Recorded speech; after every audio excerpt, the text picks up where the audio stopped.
Now, there is a heated debate in New Jersey's Lawrence Township Public Schools surrounding the district's transgender policy and the rights of parents when it comes to what their children are taught in school. The right, folks, of parents is not to dictate what their children are taught. It is to determine where they attend. Well, a lot of backlash after that comment from school board attorney John Kamingo at the Board of Education meeting. Erika Sanzi, Director of Outreach at Parents Defending Education, joins us now with more on this. Good morning, Erika. Welcome. Good morning, Jan. Tell us what's going on here about this video that went viral and also the transgender policy that has some parents furious this morning.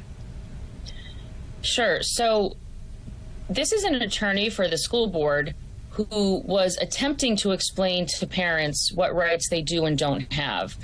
And it's a little more nuanced, I guess, than the backlash would tell, though I think what he said is very troubling. It is, of course, true that parents don't, quote unquote, dictate what their students learn, but they certainly play a role in being part of the process that decides what students learn, right? They elect their school board, they elect their governor appoints their board of education.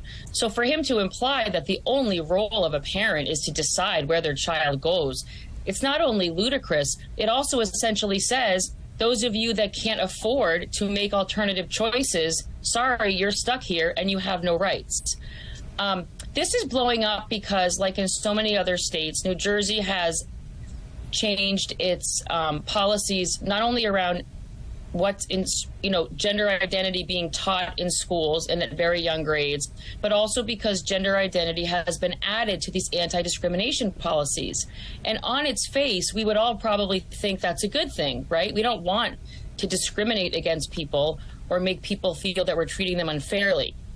But there's a major tension here because when you add gender identity into these policies, what it means is that if a biological male says that he is now a female, he has to be allowed into the female-only spaces, the restrooms, the locker rooms, overnight field trips, and the sleeping quarters. And the same is true for girls. If they say they identify as male, that means they can now be in the boys' locker room or restroom undressing in front of males. So this is a very, very complicated situation for schools because the state is the one telling the school districts they have to implement this policy.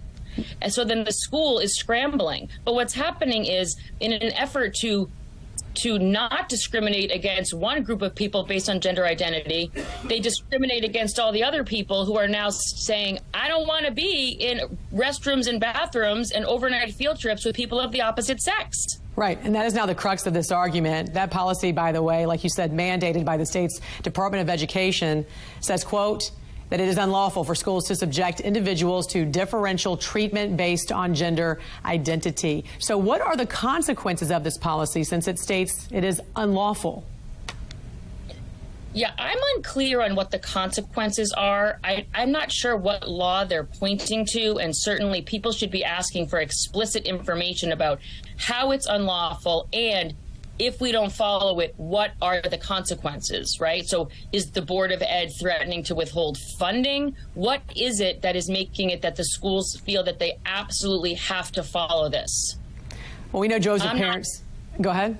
Go ahead. No, I was going to say, I'd like to see them lay out, spell out for me where the law states that this has to happen. Because it is true that if the Biden administration's rewrite of Title IX does get approved and go through, then that would be the case. But I'm not sure. It could be that New Jersey has a state law in place. But let schools and parents know, if the school doesn't follow this, what exactly is the penalty? Well, you asked a question that I've heard parents ask many times before. What about the other students? Do they have any policies and procedures in place to ensure their rights are not violated as well? What rights do parents have here, though, and what has been the school board's response to all of this?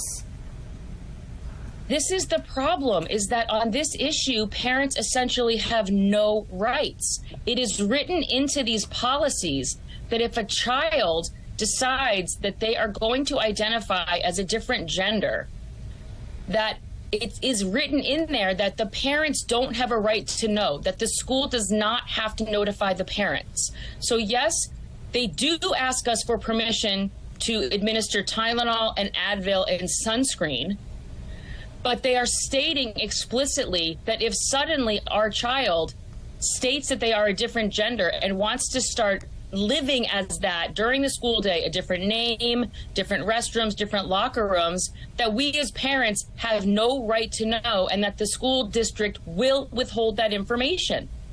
It is a story that we're going to continue following with you guys. Director of Outreach at Parents Defending Education, Erika Sanzi, we appreciate you joining us this morning. Thank you. Hope you have a great weekend. Thanks, Jan. Thanks for having me.